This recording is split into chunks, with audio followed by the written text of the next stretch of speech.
All right, so today our main topic is online marketing tactics. Now, you're probably wondering why I've got social media written there, because of course you should be using social media as an online marketing tactic for your business. And if you're not, well, then this is good for you too. But if you are, this is actually going into a different area of the social side. So we already know, yes, we know that we need to post. We know we need to be on either Facebook or Instagram or TikTok or Twitter or YouTube, whichever one it is. We already know that we have to do that. The way I wanted to go with this one today is, it used to be where we could go into social media when it first started up and we could just post, we could do this, we could do that, and not really have a plan. So today I wanted to go through a plan and actually look at what you should be looking at before you even start posting, because we could get away with being ad hoc before, but we can't now. We need to be a very strategic, or be a bit more planning in mind of what you're actually doing, because we are now a saturated space in social media, as you all know. So Facebook with its billions of people, Instagram with its billions of people, and all the others that have got all these people and all this stuff going out there. We need to be able to cut through. We need to get your information and get it out there so that people can hear your voice and hear information about your business. So that's what I thought we'd go through today. So first of all, why do you need a strategy? So, people always said to me, oh, I'll just do it when I can and I'll just do it willy-nilly and all the rest of it. Well, unfortunately, it's not like that anymore, like I mentioned. So we need to be a little bit more strategic, and we need to be a bit more on top of it, basically. So first of all, it's going to help you increase your brand awareness, because having a strategy in place is going to give you the ability to make sure that your information about your business is getting out there and it's getting to the right markets. So it's really important that we get this going. So obviously then we want to grow a larger audience. So yes, having a following base is fantastic, but having an engaged follower base is even better. So we need to make sure that the content that we're sending out there is really spot on and we're getting to the right audience, and we're going to grow that audience for your business. And then of course, it's going to give us better connection. So exactly what I just said about engagement. So with a better idea of what you're putting out there and how you're planning it, your content is going to connect better with your audience, because you've got a really good understanding of what it is and who it is that you're putting it out there to. Of course, we want to increase our website traffic. Everything that we do should be revolving around our website. Our website is the hub of everything that we do for our business. You own that space, that's yours. Nobody can take it away from you. So you're better off to make sure that everything that you're doing is pushing traffic to that point. So whether it be social media, whether it be your blogs, whether it be your newsletters, whether it be any of your marketing collateral that you're putting out there, it all gets pushed to your website. So it builds that traffic and that presence up. So we've had previous sessions around this in these daily sessions. So head to the YouTube channels so that you can have a look at more information around around your actual website and what you should be doing there. Then of course we definitely want to generate more leads. We talked about lead magnets a couple of weeks ago and how they can help you get some better leads for your business.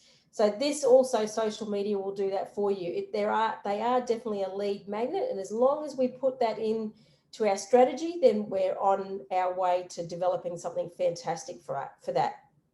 And then, of course, who doesn't want to make more money? And who doesn't want to make sales? So, obviously at the end of the day, everything we do, we want to push towards that fact. And, and if we didn't make some money along the way from social media, then there's something that we're missing. All right, so basically there's some very highlight examples of why we need a strategy. So, oh, sorry, that didn't work. So our features of it though is, first of all, it's going backwards.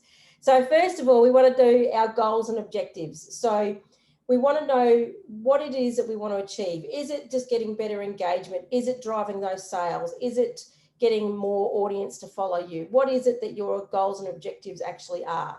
Okay. Then, of course, we need to research and learn about your target audience. And I think I've said this many, many times over the last few weeks. If you don't know your audience and you're putting out there the content that's not matching your audience, it's just not going to work. I think I give the example all the time of, don't put a cat video on your page just because somebody said it was good and that it's going to get you some viral engagement around with it. It potentially may not. People will look at it and go, okay, you might be isn't it a plumber, for instance, and you're talking about cats. There is no connection really to you unless there's a cat stuck in a drain pipe. Different story, but that could be something worthwhile then, but it's not, that doesn't have connection. So you need to be really careful about what it is that you're putting out there. Go and have a look. That's not really a feature of your strategy, but you need to go and find inspiration. It's going to help you create the content and create what your audience is potentially looking for, or it's the how. So you might have a really good idea to put out there, but how are you going to put it out there? Is it just a photo or is it a video? Whatever it is that you're going to do. So look for inspiration. Look at other accounts that you follow. Look at how they do it. How do they set it up? How do they word it? What are the hashtags? So look for that inspiration, because it will help you actually create your strategy at the end of the day. Without a doubt, you need to go and have a look at your competitors. What are they doing? So if they've got a better engagement, or if they've got more followers than you, what is it that they're doing that you're not? Or what is it that they're doing that may not necessarily suit your business, but what can you do differently so that you can get out there against your competitors? So always have a look at that. And I know Facebook has a area in there where you can go and follow a number of accounts, and it will give you some stats about their particular page, so you can get some insights about them and you can see what's going on. And then of course you can just go and have a look as well. And then of course, look at your own social media. So do a self-audit. So have a look at what your current platforms are doing. How many followers do you have? What's the engagement like? What's the posts like? How often are you posting, and all that sort of thing. Have a look at also your about sections, about the written word about you. Does that need to be updated? Look at everything that you can and see what needs to be fixed. See what needs to be changed or updated, so that you can then have a nice, clean path moving forward with your plan. Then we've got, sorry, this has definitely gone backwards this time. So you're posting your game plan. So what is it about it? So what is your game plan for your upcoming posts on your social media? So as I was saying before, when are you going to post? How often are you going to post? What type of content are you going to post? So is it video? Is it photos? Are they links? Are they blogs? So you need to know exactly what type of content and when and how you're going to put it out there. But also thinking about those, your target audience the whole time as well. So making sure that whatever you're posting, that it actually fits in with that target audience research that you did earlier. And then of course you're going to create your calendar. So it's going to be, as I said, it could be a simple spreadsheet, it could be a Word document, it could be, you might use a third-party platform, you might use, whatever it is that you can get your hands on. Definitely have a calendar, because then when you're moving forward, you can go, right, for my next 2 weeks, my content is going to look like this, and this is the content that I need. Or for the next month, this is what I'm going to need. For the next 6 months, if you're really organized, or even the next year, if you're very organized. So even if you could organize your next 2 weeks, I guarantee you your life will be better for it, because you could sit there then one afternoon and schedule out all of your content, and obviously monitoring as you go, as the days progress. But it's there, it's done. You don't have to sit there every day going, okay, what piece of content do I need today? Or, oh my God, it's come to 6 p.m. and I haven't posted yet today. So it really alleviates a lot of stress for you, and it gives you the ability to, plan ahead and know what's coming. So, and you, for instance, you've got St. Paddy Day coming up. You've got, Actually, I think it's only in a couple of days, but you've got Easter coming up, you've got Mother's Day, you've got all these other items that are coming up along the way that you can then pre-plan for. So if you know, if your product is very much aligned to Mother's Day, for instance, and you can really boost your sales or your product or service, whatever it is that you offer, then utilize that time. So you've got the chance from now until that time to work out, what am I going to put out there as Mother's Day? And obviously, if you're a cafe or a restaurant, you're wanting to get people there on Mother's Day. So you're going to have to do some stuff before that. So it depends upon your business and when and how that particular piece of content comes out. But planning it is going to make your life a lot easier. And then, of course, the last one is assessing it and adjusting it where it needs to be. So has it worked? Has it not worked? So go and look at the stats that are associated with those particular posts and go, right, my reach was not very good. My engagement wasn't very good. What went wrong? Now, there could be multiple things that went wrong. It could be the time of the day. It could be the day of the week. It could be maybe the content just didn't quite hit the mark. So, but you've got to look at it at its whole and go, right, what can I do better next time, and adjust it to suit next time. So really important that you get those few things down. So they're just some of the features that you should have. Now, it does not have to be a 50-page document. It doesn't have to be a spreadsheet that is, so complex that you can't even understand what's going on.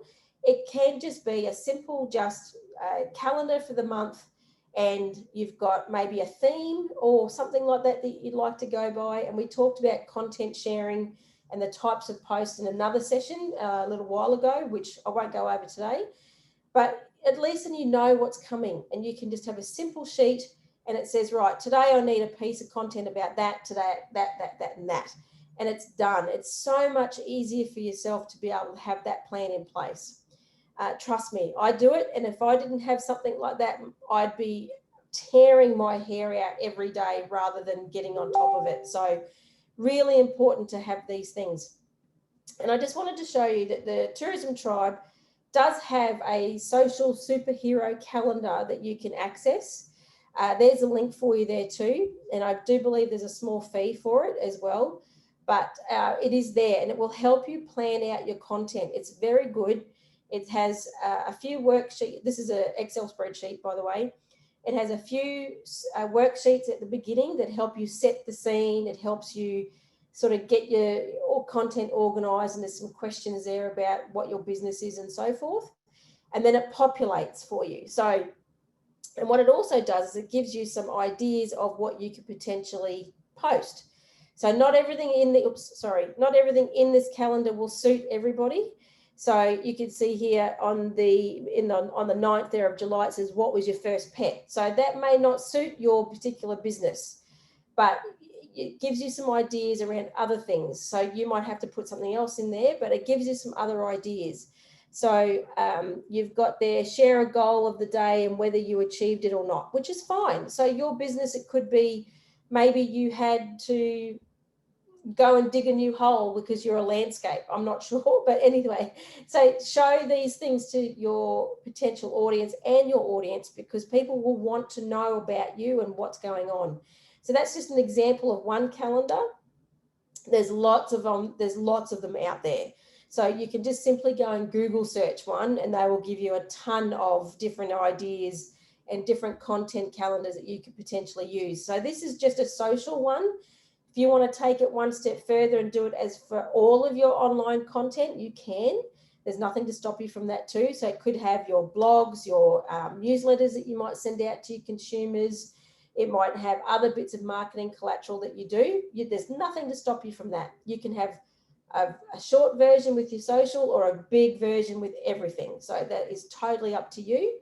I, for one, have one that's just for social so that I know exactly what needs to happen, but then I've got a bigger overarching one that has all the rest of it in there as well. So it comes down to your personal preference and what you would like at the end of the day. There's nothing to stop you from doing as little or as big as you like.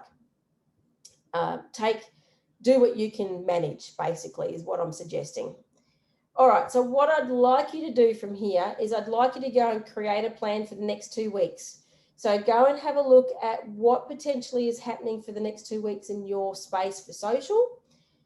Schedule it, implement it, put it out there, and then make sure you watch it and monitor it along the way and adjust it if you have to. So when I say adjust, it could be that maybe you had a glorious sunset photo and it was a beautiful day, but when you look outside, it's actually thunderstorm or there's a major hailstorm or something like that happening. Not a good idea to put that sunset photo out there that looks fantastic when it's not. So you might need to quickly adjust something in that respect. So just be mindful of that, but do that. Definitely adjust it as you go, but make sure you also monitor it. Really important, as I said before, because otherwise you won't know what's working, you won't know what needs to happen next time, or potentially even not do again if it didn't work. So just be careful of all of that when you're actually doing it. Lovely day. Have a great week if I don't see you again, and we'll see you next time. Thank you. Bye.